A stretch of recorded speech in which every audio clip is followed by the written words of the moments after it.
Namaste, Jai Bharat. Not every time one should take what others say. Not every time. If you see China, we find them taking this to an extreme. They prefer to have everything of their own instead of borrowing the expressions, patterns, and even applications for others. Though they make tremendous copies of technologies which are from outside. That's to their convenience. So this kind of a principle is not that rigid when it comes to their personal interest. I just say this because the Western people, I don't know from where it started, call Middle East. Well, Middle East, they are right from their geographical situation and position. For them it is East. And why should I call it just Middle East? It's not East to us, or it is not East to where I live. So for me it is Middle West. So the point is, why should I call it as Middle East? Just because they keep calling Middle East, why should I repeat like a copycat? That is my question. There are many such things where one ought not to be a copycat, where you have your own integrity, individuality, and above all, their own knowledge tradition, which is much superior to the others so far. So, the US recently made a kind of prohibition or ban that travels in the Middle East is banned by it. It makes sense to ask this question: who on earth are they to dictate terms or conditions to others?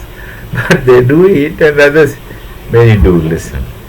Many do listen very reluctantly, though. Given a chance, they would stop listening. That's also a fact.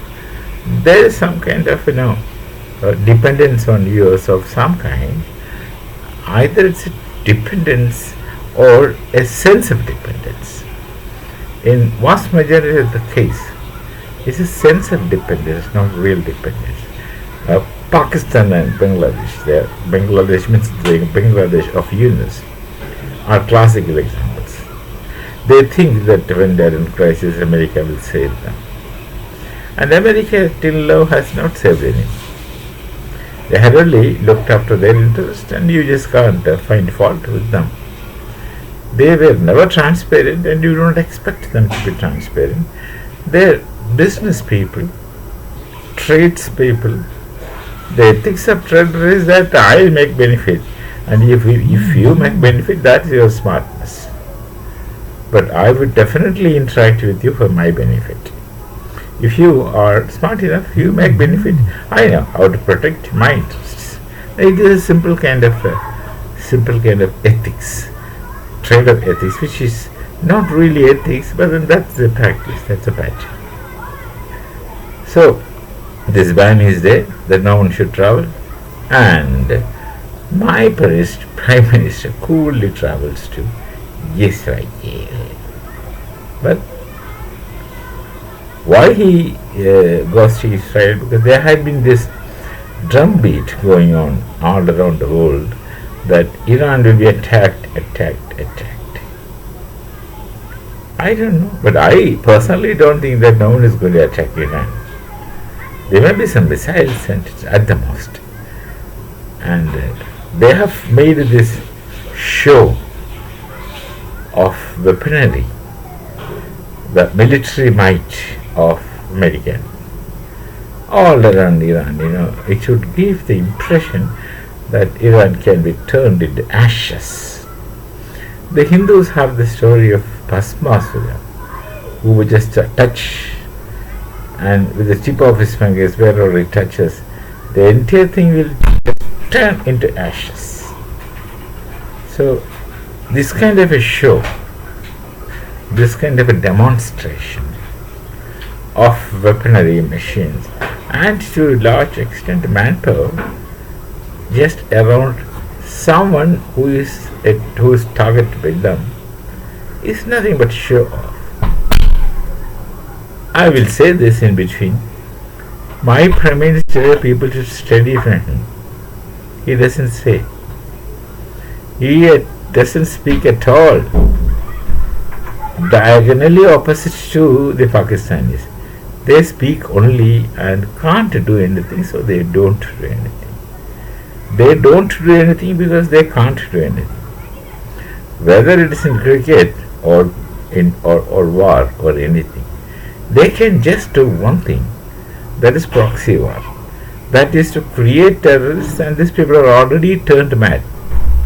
Send them and disturb us. And by that they will all lose their lives, which they don't mind because they are programmed to suicide with all the promises that after that they will get 72 who's and all kinds of such things which the people believe. Those people believe. So they really don't care about dying because they are told and taught that this is a spurious life, real life is there. About which actually there is no guarantee. There is no one who had seen it and no one who vouches for it. These are people say, and your subconscious mind wants to believe that you will never die. So they take advantage of your foolishness and irrationality. That's their problem. So they say so many things. Pakistan can only send terrorists to Bharat, and they would be very happy. They would jump in enthusiasm that they have done something to Bharat. They would do a great thing to Bharat. So my Prime Minister learned from him. He doesn't speak, but he just does things, and when he does something, you will slowly know the result of what he does. He doesn't say he is a karma yogi. That's a Hindu way. He performs his duty and that's it. And he doesn't want any results. He has no attachments. He is a detached person. He performs his duty as nishkama. So he goes to Israel. Why he goes to Israel? People speculate. I wouldn't dare speculate in his case because it's not quite possible for anyone to try to measure him. One thing is very sure, which any citizen of my nation, Bharat, would say, each step, not just each step alone, each breath he takes shall be for the nation, in the interest of nation and for the people of this nation. This is one thing we know for certain. It's not that we don't question, we know for certain.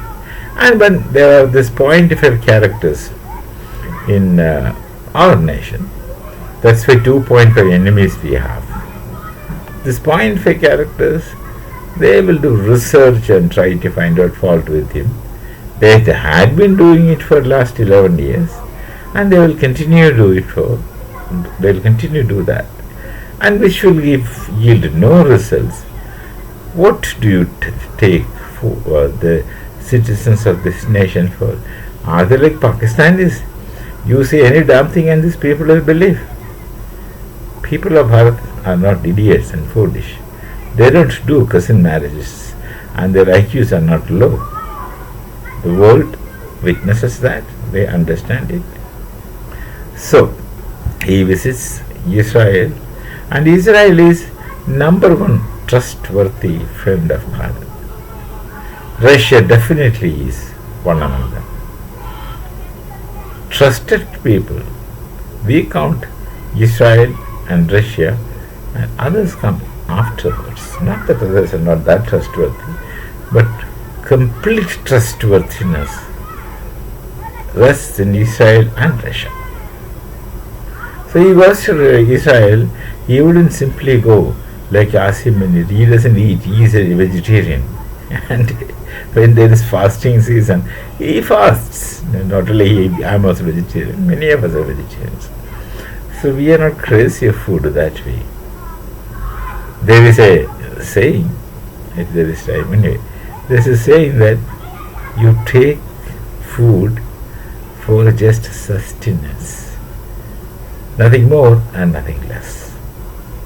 So he visits. He's already there.